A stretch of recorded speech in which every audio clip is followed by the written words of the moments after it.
Day 28, Saturday, November 19th. Genesis 31.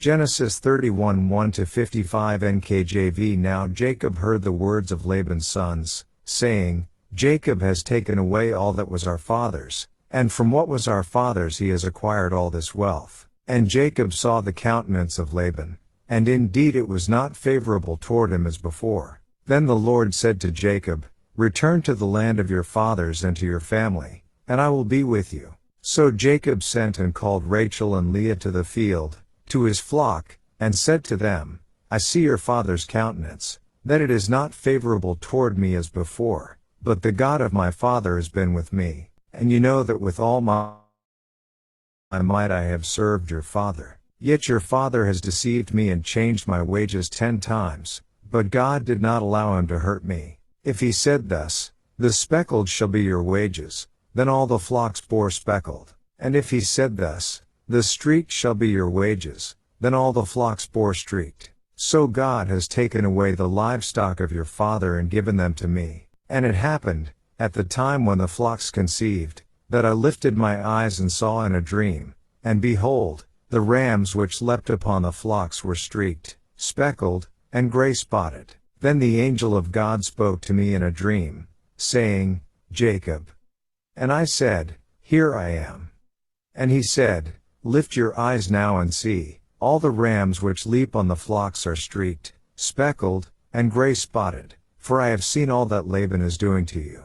I am the God of Bethel, where you anointed the pillar and where you made a vow to me. Now arise, get out of this land, and return to the land of your family. Then Rachel and Leah answered and said to him, Is there still any portion or inheritance for us in our father's house? Are we not considered strangers by him? For he has sold us, and also completely consumed our money. For all these riches which God has taken from our father are really ours and our children's. Now then, whatever God has said to you, do it. Then Jacob rose and set his sons and his wives on camels. And he carried away all his livestock and all his possessions which he had gained, his acquired livestock which he had gained in Paddan Aram, to go to his father Isaac in the land of Canaan. Now Laban had gone to shear his sheep, and Rachel had stolen the household idols that were her father's. And Jacob stole away, unknown to Laban the Syrian, in that he did not tell him that he intended to flee. So he fled with all that he had. He arose and crossed the river, and headed toward the mountains of Gilead. And Laban was told on the 3rd day that Jacob had fled. Then he took his brethren with him and pursued him for 7 days' journey, and he overtook him in the mountains of Gilead. But God had come to Laban the Syrian in a dream by night, and said to him, Be careful that you speak to Jacob neither good nor bad. So Laban overtook Jacob. Now Jacob had pitched his tent in the mountains, and Laban with his brethren pitched in the mountains of Gilead. And Laban said to Jacob, What have you done, that you have stolen away unknown to me, and carried away my daughters like captives taken with the sword? Why did you flee away secretly, and steal away from me, and not tell me? For I might have sent you away with joy and songs, with timbrel and harp, and you did not allow me to kiss my sons and my daughters. Now you have done foolishly in so doing. It is in my power to do you harm, but the God of your father spoke to me last night, saying, Be careful that you speak to Jacob neither good nor bad. And now you have surely gone because you greatly long for your father's house, but why did you steal my gods? Then Jacob answered and said to Laban, Because I was afraid, for I said, Perhaps you would take your daughters from me by force.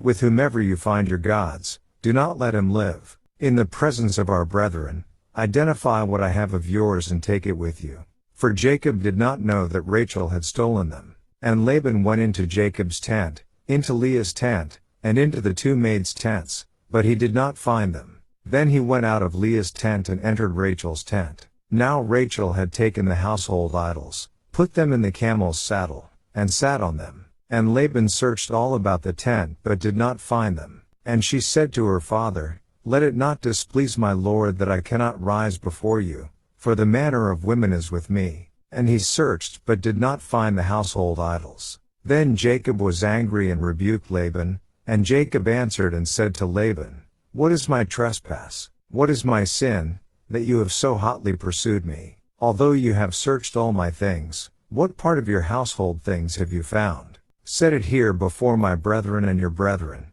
that they may judge between us both. These 20 years I have been with you, your ewes and your female goats have not miscarried their young, and I have not eaten the rams of your flock. That which was torn by beasts I did not bring to you, I bore the loss of it. You required it from my hand, whether stolen by day or stolen by night. There I was.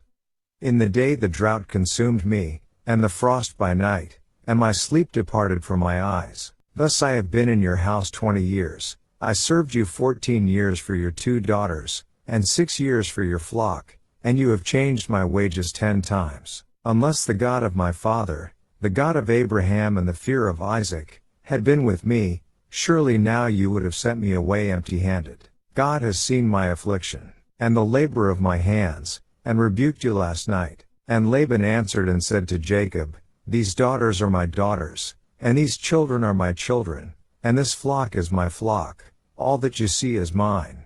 But what can I do this day to these my daughters or to their children whom they have borne? Now therefore, come, let us make a covenant, you and I, and let it be a witness between you and me. So Jacob took a stone and set it up as a pillar. Then Jacob said to his brethren, Gather stones. And they took stones and made a heap, and they ate there on the heap. Laban called it Jegar-sahadutha, but Jacob called it Gilead.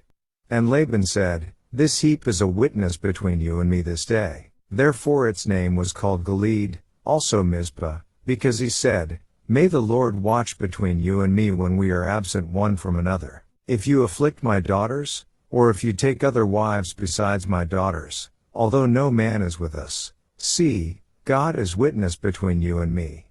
Then Laban said to Jacob, Here is this heap and here is this pillar, which I have placed between you and me. This heap is a witness, and this pillar is a witness, that I will not pass beyond this heap to you, and you will not pass beyond this heap and this pillar to me, for harm. The God of Abraham, the God of Nahor, and the God of their father judge between us. And Jacob swore by the fear of his father Isaac. Then Jacob offered a sacrifice on the mountain, and called his brethren to eat bread. And they ate bread and stayed all night on the mountain.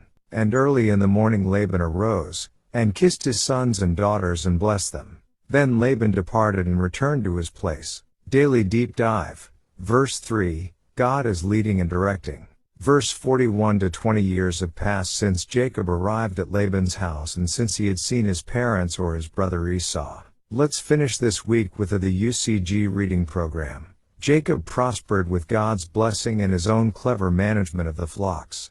But as Jacob increased, Laban decreased. This irritated Laban, especially since he thought his deal with Jacob to be overwhelmingly to his advantage. It also appears that Laban had gotten into the habit of living high while God blessed him because of Jacob, and the decrease in revenue meant an uncomfortable tightening of the belt. Indeed, Laban had wasted the bridal price of 14 years' labor Jacob had paid for his 2 wives. Verses 15 to 16. In those days the bridal price was kept by the father in behalf of the daughters as a trust, but Laban had improperly consumed the money. Finally, seeing their father's fortune decline, Laban's sons became concerned that they would inherit nothing if something was not done soon. With increasing hostility between Laban and Jacob and the possibility that Laban's sons might take some action against Jacob and his family, it was time to leave. Jacob's speech to his wives prior to departure reveals the duplicity of Laban,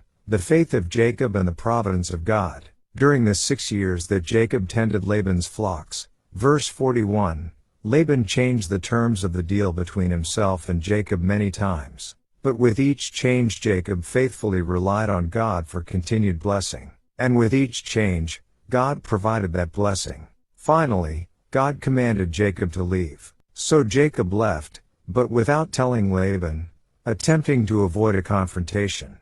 Before he left, though, Rachel stole Laban's household idols. It is possible that she took the idols because it was commonly believed that the possessor of the idols would enjoy the blessing of the gods. Rachel, according to the paganism in which she was raised, may have attempted to secure her husband's good fortune. Yet she and Leah had apparently both come to worship the true God, seeing him as the one who had blessed them with children and wealth and the one from whom to seek direction. See Genesis 29:32, Genesis 30:22-23, Genesis 31:16. Why, then, did Rachel take the idols? A number of commentators point out that the most likely explanation is that she stole them because they represented ownership of Laban's possessions. The one who had the idols could thereby prove himself or herself to be the legitimate owner or heir to the property. For instance, the Broadman Bible commentary states, the possession of household gods was legal proof of the right to inheritance.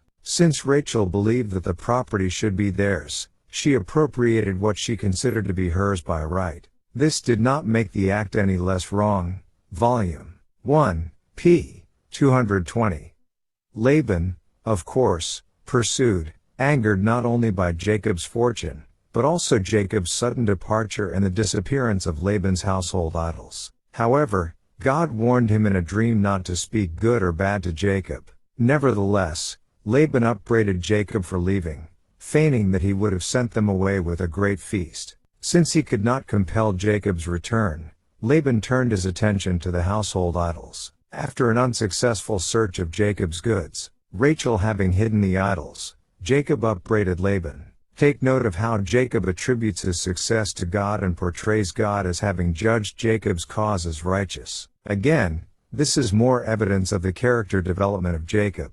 In parting, Jacob and Laban erected a pillar stone. This stone, however, was different from the stone that Jacob erected in Bethel. This stone was not a sacred stone, but a memorial stone. It stood in that place as a reminder to all who passed by of the covenant made there between Laban and Jacob. It should perhaps be mentioned that in spite of Laban's chicanery and double-dealing, he may have been expressing genuine fatherly concern in the end. See Genesis 31:49-50, Genesis 31:53, Genesis 31:55. He didn't have to make it part of the agreement that Jacob take no other wives. It is interesting in verse 50 that Laban does not regard the maidservants as wives, as these concubines were looked upon as surrogate mothers for his daughters. And it is interesting to note his repeated references to the true God. While he was shaken by his dream to be sure, there would seem to be more to it than that. God had used Laban to bring about a dramatic change in Jacob's character over the course of 20 years. Yet in all that time, Jacob had in turn served as quite a witness to Laban. There were certainly lessons in it for him too. Perhaps here at the end, broke, losing his family and seeing everything he had plotted and schemed after for so long now slipping away, Laban had finally gotten the point. End.